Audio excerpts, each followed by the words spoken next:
In English, we use the word get, or its past tense, got, very often. Sometimes we say get by itself. Sometimes we say get as part of a phrasal verb, such as get in or get up. And we use get or got to mean many different things. If I get a newspaper, it means that I buy a newspaper. If I get angry, it means that I become angry. If I get to London, it means that I arrive at London. How confusing. In the last podcast, I said that I was going on holiday to Germany. Here is the story of our journey. We got up very early, at 3 a.m. We got dressed and had a quick breakfast. Then we got into the car. When we left home it was still dark, but as we drove southwards it got lighter. We got to Dover a little after 7 o'clock and got the ferry from there to France. Then we drove east and south through Belgium.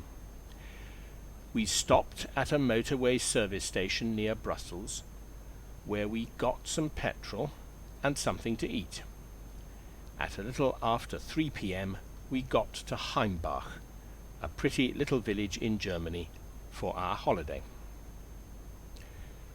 Now I will tell you the same story again without using get or got, except in one place where I cannot think of a different word to use.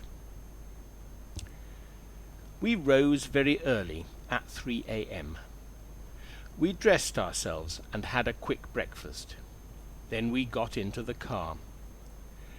When we left home it was still dark, but as we drove southwards it became lighter.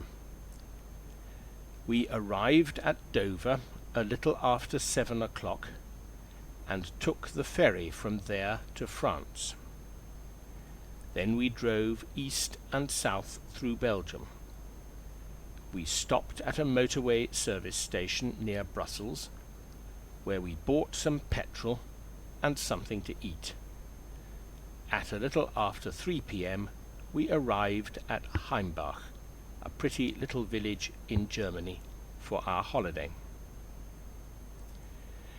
Both these versions, the one with get and the one without get, are good English. But the get expressions in English are very common. People use them all the time in both spoken and written English. So don't be afraid of them.